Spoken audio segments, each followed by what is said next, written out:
नमस्कार साथियों, आप सभी का बहुत बहुत स्वागत करता हूं। मैं रितेश, आपके अपने चैनल झारखंड एजुकेशन हब में। आज आप है मेरे साथ झारखंड के करंट अफेयर्स के बारे में चर्चा करने के लिए।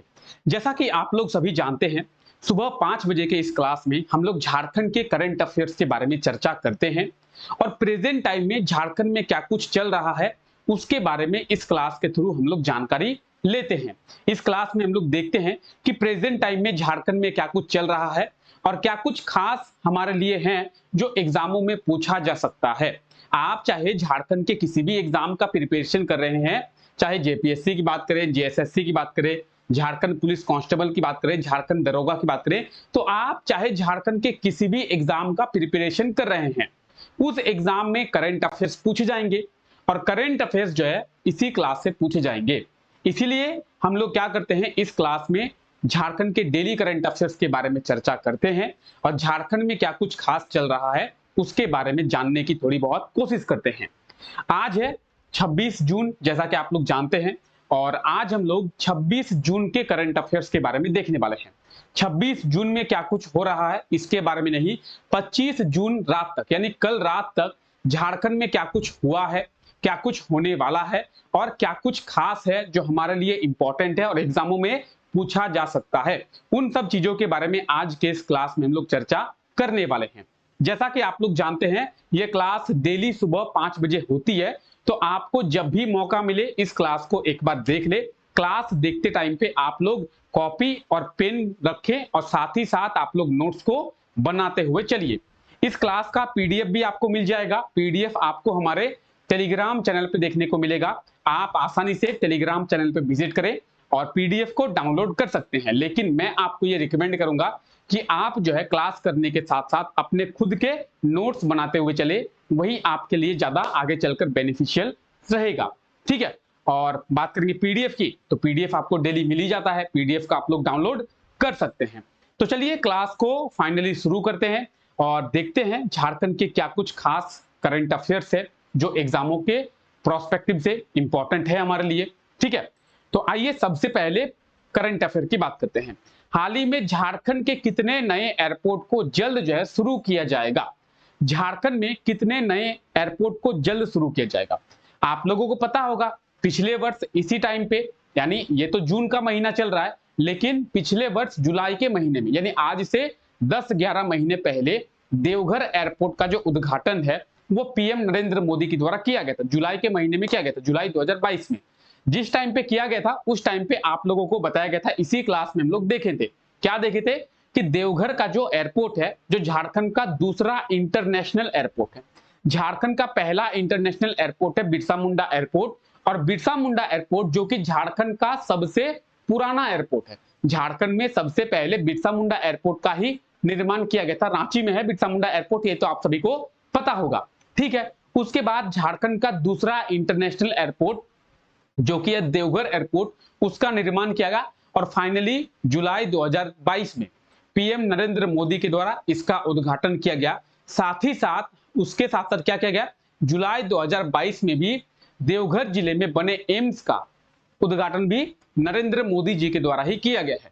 तो देवघर जिले में दो चीजों का निर्माण किया गया है, पहला तो एयरपोर्ट, देवघर एयरपोर्ट, उसके बाद एम्स, दोनों का उद्घाटन पीएम नरेंद्र मोदी के द्वारा ही किया गया है। ये तो पुराना करंट अफेयर है, खैर इसकी हम लोग अभी बात कर नहीं रहे।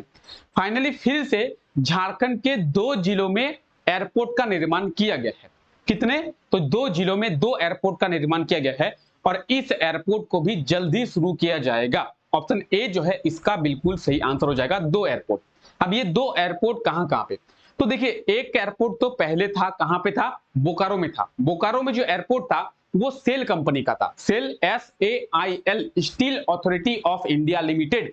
सेल के होने से कारण ही बोकारो को बोकारो स्टील सिटी के नाम से जाना जाता है। ठीक है, तो सेल का एयरपोर्ट था बोकारो में, जिसे सेल एयरपोर्ट के नाम से जाना जाता था। इसे जो है गवर्नमेंट ने ले लिया, बोकारो के सेल से गवर्नमेंट ने ले लिया और गवर्नमेंट ने कहा कि यहां से हम लोग एरोप्लेन को शुरू करेंगे और लोगों को हवाई यात्रा की सुविधा जो है बोकारो से ही देंगे। प्रेजेंट टाइम की बात करेंगे तो प्रेजेंट टाइम में बोकारो का अगर कोई व्यक्ति एरोप्लेन से यानी फ्लाइट से कहीं जाना चाहता है तो उसके लिए उसको बिरसा मुंडा एयरपोर्ट जो कि रांची में, वहां जाना पड़ता है और उसके बाद वो बिरसा मुंडा एयरपोर्ट से फ्लाइट जो है वो पकड़ लेता है। लेकिन अब जो है बोकारो में जो एयरपोर्ट है उसका डेवलप किया गया है, उसको अच्छे तरीके से बनाया गया है, रनवे, ठीक है, वेटिंग हॉल, ये सब चीजें, पार्किंग वगैरह की व्यवस्था जो है की गई है सरकार के द्वारा, भारत सरकार के द्वारा। और उसके बाद अब किया जा रहा है कि बोकारो एयरपोर्ट को जब अच्छे से डेवलप किया गया, नई तरीके से बनाया गया, उसके बाद कहा गया है कि बोकारो एयरपोर्ट को जल्द शुरू किया जाएगा सभी लोगों के लिए, यानी बोकारो जिले के लोग, धनबाद जिले के लोग, साथ ही गिरिडीह, हजारीबाग, इन सब जिलों के लोग जो है बोकारो आकर फ्लाइट का यूज जो है वो कर पाएंगे, फ्लाइट को पकड़ पाएंगे। यानी बोकारो धनबाद के लोगों के लिए एक बहुत ही अच्छा अवसर जो है वो मिल गया है। ठीक है, दूसरा कहां पे? दूसरा है दुमका में। देवघर में एयरपोर्ट शुरू हो गया है, दुमका में भी एक एयरपोर्ट का निर्माण किया जाएगा, मतलब किया गया है, और इसे जो है हाल ही में शुरू किया जाएगा। ठीक है, ऑप्शन ए इसका बिल्कुल सही आंसर हो जाएगा। अब देखिए, बस टाइम किस चीज का लग रहा है? डीजीसीए, डीजीसीए के पास से अभी लाइसेंस जो है नहीं मिला है।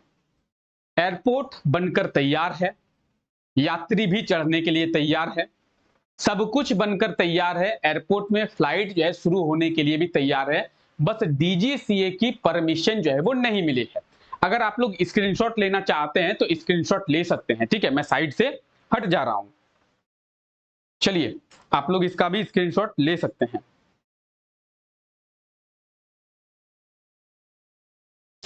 ठीक है, तो ये आप देख सकते हैं, ये है कहां का? ये है बोकारो का एयरपोर्ट। बोकारो एयरपोर्ट को अच्छे तरीके से डेवलप किया गया है। अब ये जो बोकारो का एयरपोर्ट है ये इंटरनेशनल एयरपोर्ट नहीं है। झारखंड में दो ही इंटरनेशनल एयरपोर्ट है। पहला तो हो गया हमारा रांची का बिरसा मुंडा एयरपोर्ट, दूसरा हो गया हमारा देवघर एयरपोर्ट। ये जो है डोमेस्टिक एयरपोर्ट है। कौन सा? बोकारो और दुमका। ठीक है, चलिए आगे बात करते हैं। ये आप देख सकते हैं दुमका एयरपोर्ट, और ये आप देख रहे हैं Bokaro airport. DGCA, directorate general of civil aviation, ठीक है, DGCA, directorate general of civil aviation. किसी भी एयरपोर्ट को शुरू करने के लिए डीजीसीए का लाइसेंस होना जरूरी है। डीजीसीए जब आपको लाइसेंस प्रोवाइड कर देता है उसके बाद ही उस एयरपोर्ट से जो फ्लाइट है उसको शुरू किया जा सकता है। यानी फाइनली बोकारो एयरपोर्ट और दुमका एयरपोर्ट दोनों बनकर तैयार है। यानी बोकारो जिले के लोग और दुमका जिले के लोग अपने जिले से ही क्या कर सकते हैं? तो फ्लाइट का जो उपयोग है वो कर सकते हैं और अपने यहां से फ्लाइट का इस्तेमाल जो है आसानी से कर पाएंगे।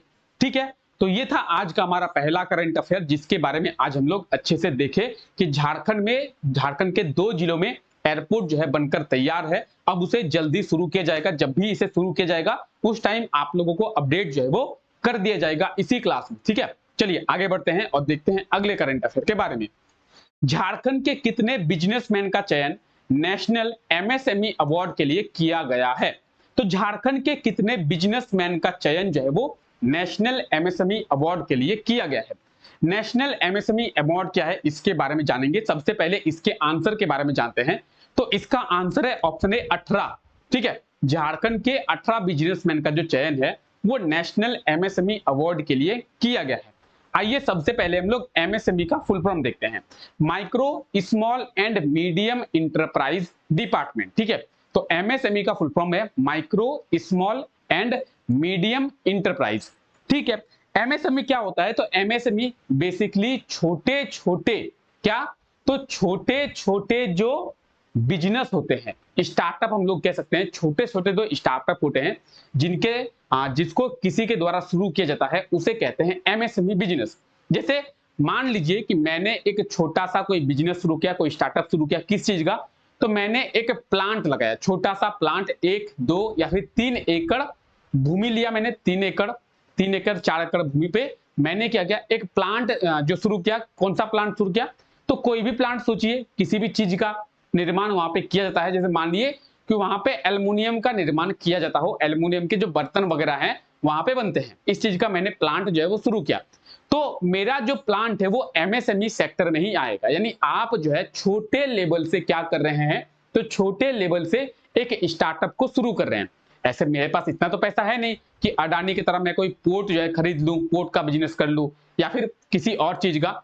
तो जो भी ऐसे लोग हैं जो छोटे छोटे स्टार्टअप को शुरू करते हैं उसे कहते हैं एमएसएमई डिपार्टमेंट। ठीक है, अब एमएसएमई से कई झारखंड के लोग हैं जिन्होंने अपना स्टार्टअप शुरू किया है। तो ऐसे ही झारखंड के 18 लोगों का चयन जो है वो नेशनल एमएसएमई अवार्ड के लिए किया गया है। ठीक है, अब ये नेशनल एमएसएमई अवार्ड क्या है? नेशनल एमएसएमई अवार्ड ये अवार्ड है जो स्टार्टअप जिनके द्वारा शुरू किया जाता है तो सबसे अच्छा स्टार्टअप माना जाता है। जैसे मैंने कोई स्टार्टअप शुरू किया और वो स्टार्टअप अच्छा ग्रो कर रहा है, मुझे अच्छा प्रॉफिट हो रहा है, मेरे जरिए सरकार को भी प्रॉफिट हो रहा है। अब आप बोलेंगे सर आपके जरिए सरकार को कैसे प्रॉफिट हो रहा है? मेरे जरिए सरकार को टैक्स मिल रहा है, लोगों को जॉब मिल रही है, लोगों को नौकरी। जब मेरा स्टार्टअप अच्छा चलेगा तो ऑब्वियसली बात है मुझे वर्कर्स की जरूरत होगी, वर्कर्स की जरूरत होगी तो मैं लोगों को हायर करूंगा, जब मैं लोगों को हायर करूंगा तो मैं लोगों को जॉब दूंगा, लोगों को इंप्लॉयमेंट मिलेगा, लोगों की बेरोजगारी दूर होगी। तो बेरोजगारी दूर करना सरकार का काम है, लेकिन उसका थोड़ा बहुत हेल्प मैं भी कर रहा हूं स्टार्टअप करने के जरिए। तो इन्हीं सब चीजों के देखकर नेशनल एमएसएमई अवार्ड जो है भारत सरकार के द्वारा दिया जाता है और नेशनल एमएसएमई अवार्ड के लिए झारखंड के 18 बिजनेसमैन का या फिर 18 व्यक्तियों का चयन जो है वो किया गया है, हम लोग कह सकते हैं। तो नेशनल एमएसएमई अवार्ड के लिए झारखंड के 18 लोगों का चयन जो है वो किया गया है। ठीक है, यहां तक क्लियर है? चलिए आगे बढ़ते हैं। झारखंड के किस जिले में 5000 क्षमता वाला कोल्ड स्टोरेज का निर्माण किया जाएगा? 5000 मेट्रिक टन, एमटी होगा, एमटी 5000 एमटी। ठीक है, मेट्रिक टन, 5000 मेट्रिक टन क्षमता वाला कोल्ड स्टोरेज का निर्माण कहां पे किया जाएगा? तो 5000 मेट्रिक टन क्षमता वाला कोल्ड स्टोरेज का निर्माण जो है वो कहां पे? तो धनबाद में किया जाएगा। ऑप्शन बी इसका बिल्कुल सही आंसर हो जाएगा। कोल्ड स्टोरेज आप लोग सभी जानते हैं, कोल्ड स्टोरेज क्या होता है? जैसे फ्रीजर, फ्रिज की बात करें, रेफ्रिजरेटर की बात करें, वो क्या करता है? वो किसी वस्तु को खराब होने से बचाता है। जैसे आपने फल लाए और फल को फ्रिज में रख दिया, 3 दिन के बाद आप फ्रिज से फल निकाले, फल को खा सकते हैं। क्यों? क्योंकि आपने फ्रिज में रखा और फ्रिज जो है उस फल को ठंडा करके रखा, जिससे जो है फल खराब नहीं होता है। दो चीज समझिए। पहला चीज आप देखेंगे, आपके घर में एकदम प्रैक्टिकल बात करते हैं, आपके घर में खाना बनता है, गर्मी के दिन में जब खाना बच जाता है, मान लेते हैं कि दोपहर में कोई खाना बना और गर्मी के दिन में वो खाना थोड़ा सा बच गया, आपने सोचा कि चलिए कोई बात नहीं, बच गया तो बच गया, इस खाने को हम लोग रात में खा लेंगे। रात में जब हम लोग खाना खाएंगे तो हम लोग रात में खाने को खा लेंगे। लेकिन बहुत अधिक गर्मी होने के कारण जब आप रात में खा रहे हैं खाने को, तो आपको पता चला कि खाना जो है वो खराब हो गया। ठीक है, वही चीज आप ठंडे के दिनों में किए। दिसंबर का महीना चल रहा है, जनवरी का महीना चल रहा है, आप जो है आज दोपहर में कोई खाना बनाए और दोपहर में खाना बनाने के बाद आपका कुछ खाना बच गया, आपने सोचा चलिए रात में खाते हैं, रात में नहीं खाएं, उसके दूसरे दिन सुबह खाएं, फिर भी आप देखेंगे क्या कि वो खाना खराब नहीं हुआ। यानी ठंड में जो है जल्दी से कोई भी चीज खराब नहीं होती है। यही कारण है कि हम लोग किसी भी चीज को खराब होने से बचाने के लिए फ्रिज का इस्तेमाल करते हैं, फ्रिज में चीजों को रख देते हैं ताकि वो ठंडा रहे और ठंडा रहने के कारण चीजें जो है खराब ना हो। तो कोल्ड स्टोरेज क्या करती है? कोल्ड स्टोरेज का मतलब है कि वो जो जगह है, वो जगह है स्टोर करने का। ठीक है, क्या चीज स्टोर करने का? सभी चीजों को स्टोर करने का, लेकिन वो जो जगह है वो ठंडा है, इसीलिए उसे कोल्ड स्टोरेज कहते हैं। ठंडा है जिससे खराब चीजें आसानी से खराब नहीं होती है। जैसे जैसे मानते हैं कि मैं एक किसान हूं और मैंने 1000 किलो टमाटर जो है वो उगाए। जब 1000 किलो टमाटर उगाए तो अभी तुरंत मेरा 1000 किलो टमाटर बिका नहीं। जब बिका नहीं तो मैं कोल्ड स्टोरेज में गया और वहां पे कहा कि चलिए 1 महीना मैं यहाँ पे टमाटर जो है रखना चाहता हूं, मेरे पास 1000 किलो टमाटर है। 1 महीना टमाटर रखने के लिए क्या कॉस्टिंग लगेगी? उन्हें सरकारी रेट जो होता है, सरकार के द्वारा ये कोल्ड स्टोरेज बनाया जा रहा है, तो ऑब्वियसली बात है ये जो रेट होगा वो सरकार का रेट होगा। अगर प्राइवेट कोई बनाएगा तो प्राइवेट अपना चार्ज लेगा। फिलहाल ये सरकार के द्वारा बनाया जा रहा है। ठीक है, उन्होंने कहा कि 1 महीने के लिए आपको 500 रुपये लगेंगे। मैंने कहा ठीक है, 1 महीने के लिए 500 रुपये लगेंगे, तो मेरा 1000 किलो जो टमाटर जो है वो रख दीजिए, 1 महीने में मैं थोड़ा थोड़ा करके ले जाऊंगा। मैंने क्या किया? मैंने 20-20 किलो, 25-25 किलो, 50-50 किलो करके लेके आया कि आज मैं 50 किलो लेके आया। जब मेरा आज 50 किलो बिक गया तो मैं कल फिर से 50 किलो लेके आया। अगर मेरा आज का 50 किलो नहीं बिका तो इस 50 किलो को मैंने कल भी बेचा। उसके बाद 2 दिन बाद मैं फिर से 50 किलो लेके आया। तो मैं थोड़े थोड़े करके वहां से टमाटर लेके आ रहा हूं और टमाटर को बेच रहा हूं। इससे क्या हो रहा है, मेरा टमाटर जो है वो खराब नहीं हो रहा है। तो कोल्ड स्टोरेज का जो उपयोग है कई सारे लोग करते हैं, एग्रीकल्चर के डिपार्टमेंट में भी किया जाता है, जैसे किसान लोग हैं वो लोग करते हैं, जो मछली पालन करते हैं, मछली को पकड़ते हैं, मछली पकड़कर कोल्ड स्टोरेज में रख देते हैं, मछली खराब नहीं होती है। तो कोल्ड स्टोरेज का उपयोग बहुत सारी चीजों में किया जाता है, ये तो आपको बताने की जरूरत है नहीं।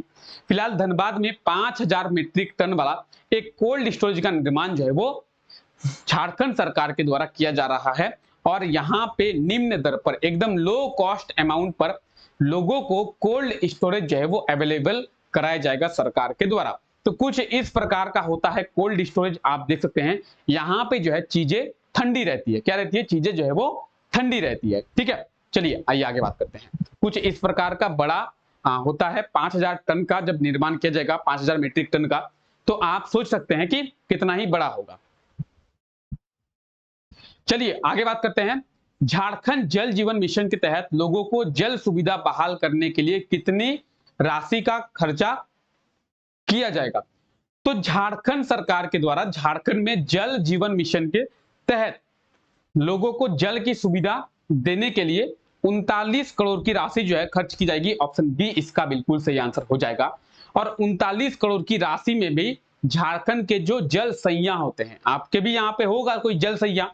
अब देखिएगा आप, जल सैया जो होते हैं वो महिला होती है, जल सैया महिला होती है। तो जल सैया को एक साड़ी और एक मोबाइल फोन दिया जाएगा इसी अमाउंट से। साल में 2 साड़ी जो है स्काई ब्लू कलर का दिया जाएगा, और एक लगभग 12,000 कीमत की मोबाइल जो है जल सैया को दी जाएगी, ताकि जल सैया जो है तुरंत अपडेट रहे। किस चीज के लिए?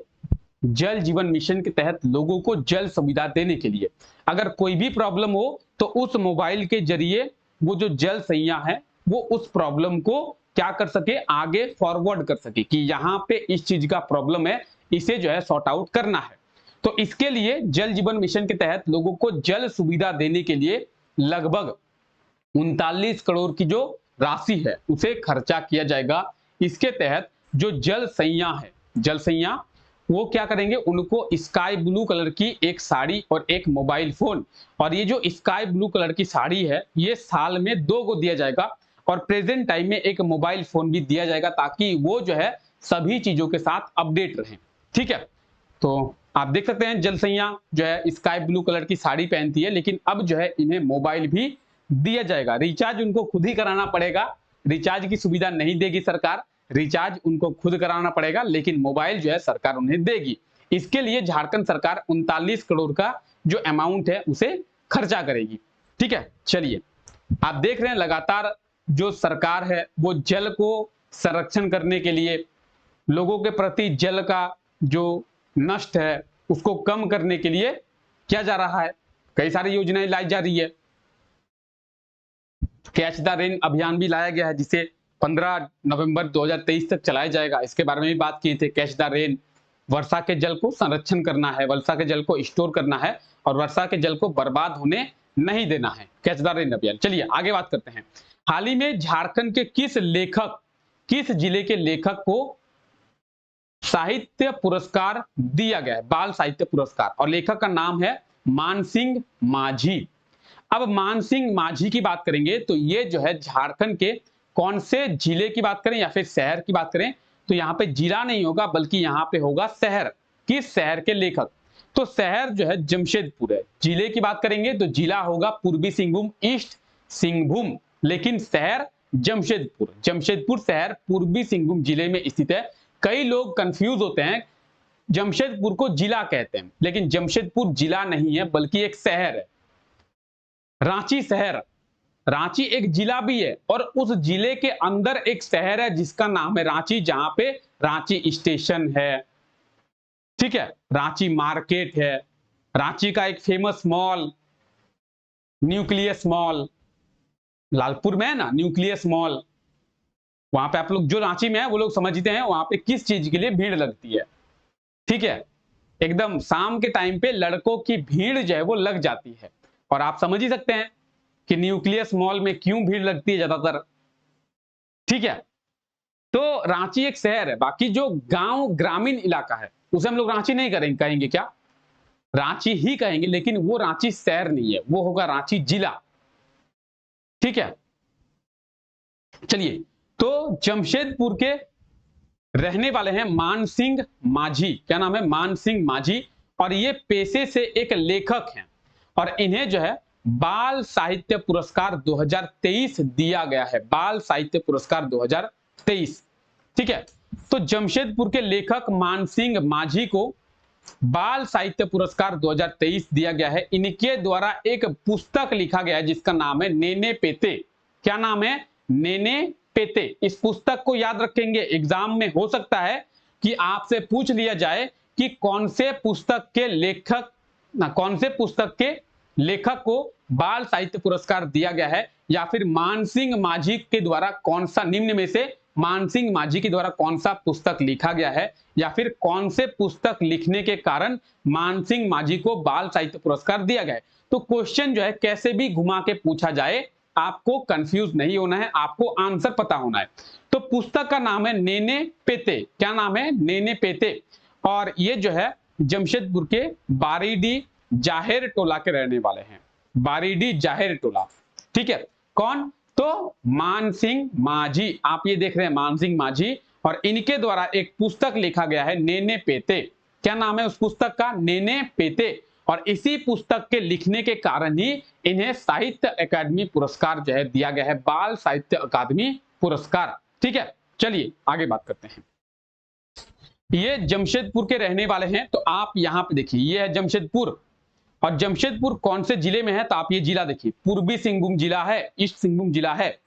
आइए जमशेदपुर के बारे में थोड़ा हम लोग चर्चा कर लेते हैं। जब जमशेदपुर के बारे में जान ही रहे हैं, तो जमशेदपुर जो शहर है, इस शहर की स्थापना जो है JN टाटा, जमशेदजी नरोजी टाटा, JN टाटा के द्वारा 1919 में किया गया था। कब किया गया था? तो जमशेदपुर शहर की स्थापना 1919 में किया गया था। झारखंड में सबसे ज्यादा इंडस्ट्री अगर कहीं पे है तो वो है जमशेदपुर में, इसीलिए इसे इंडस्ट्रियल कैपिटल ऑफ झारखंड, यानी झारखंड की औद्योगिक राजधानी के नाम से जाना जाता है।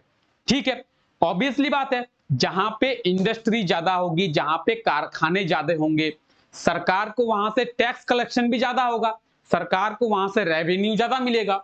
सरकार को जब वहां से रेवेन्यू ज्यादा मिलेगा, टैक्स कलेक्शन ज्यादा होगा, तो सरकार उसका नाम रखेगी। इसीलिए जमशेदपुर को झारखंड की फाइनेंस कैपिटल भी कहते हैं, वित्तीय राजधानी, क्योंकि सरकार को यहां से सबसे ज्यादा रेवेन्यू जो है वो कलेक्शन होता है।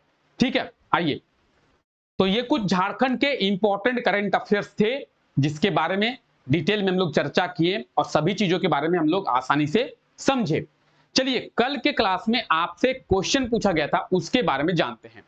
कल आपसे पूछा गया था कि झारखंड सरकार के द्वारा कितने आदर्श पंचायत सचिव को प्रतिवर्ष विदेश भ्रमण जो है वो कराया जाएगा। तो झारखंड सरकार के द्वारा एक घोषणा की गई है और मेनली CM हेमंत सोरेन जी के द्वारा ही यह घोषणा किया गया है। क्या किया गया है कि झारखंड सरकार जो है 5 आदर्श जो पंचायत सचिव है, जिनके द्वारा सबसे अच्छा काम किया जाएगा और अपने पंचायत को डेवलप किया जाएगा, उन्हें हम लोग विदेश भ्रमण करवाएंगे। चाहे हम लोग Singapore, America, Brazil, Britain, Switzerland कहीं भी हो, उनको लेके जाएंगे और भ्रमण करवाएंगे, घुमाएंगे। तो विदेशों का भ्रमण जो है 5 पंचायत सचिवों को प्रतिवर्ष कराया जाएगा। ऑप्शन बी इसका बिल्कुल सही आंसर हो जाएगा, 5। ठीक है, और देखते हैं आज के लिए आपका क्वेश्चन जो है वो क्या है। लगभग आप लोगों ने सभी ने इसका क्वेश्चन का आंसर जो है वो सही दिया है। अब आज के लिए आपका क्वेश्चन देखते हैं। आज के लिए आपका क्वेश्चन है, हाल ही में झारखंड के किस शहर की जो निवासी है उनका नाम है अस्मिता दोरजी, उन्होंने माउंट एवरेस्ट पे चढ़ाई जो है वो पूरा किया है। तो अस्मिता दोरजी ने माउंट एवरेस्ट पे चढ़ाई को पूरा किया है। ये झारखंड के किस शहर की रहने वाली है? तो जो भी इसका सही आंसर होगा आप लोग कमेंट करके बताएंगे कि इसका सही आंसर जो है वो क्या होगा। ठीक है, तो चलिए फिलहाल आज के लिए हम लोग यहीं तक रखते हैं। आई होप सो कि आपको ये क्लास अच्छा लगा होगा। अगर आपको क्लास अच्छा लगा है तो क्लास को एक लाइक जरूर से कर दे। ये क्लास अगर आप लोगों के लिए बेनिफिशियल रहा है, इस क्लास से आपको थोड़ा भी अगर हेल्प मिला हो तो क्लास को एक लाइक जरूर से करें, वीडियो को अपने दोस्तों तक शेयर जरूर करें। और अगर आप इस चैनल पे पहली बार विजिट किए हैं और इस क्लास को पहली बार देख रहे हैं तो चैनल को सब्सक्राइब करना ना भूले, साथ ही साथ बेल आइकन को भी प्रेस कर दे ताकि हमारे जो लेटेस्ट क्लासेस होंगी या फिर जो अदर क्लासेस होंगी उन क्लासेस के नोटिफिकेशन भी आप लोगों को मिल पाए। ठीक है, तो चलिए फिलहाल अभी तक के लिए यहीं तक रखते हैं। आप सभी का बहुत बहुत शुक्रिया इस क्लास में आने के लिए और इस क्लास को हमारे साथ एक अच्छे तरीके से टाइम को स्पेंड करने के लिए। मिलते हैं आप लोगों से अगले क्लास में, तब तक के लिए शुक्रिया आप लोगों का।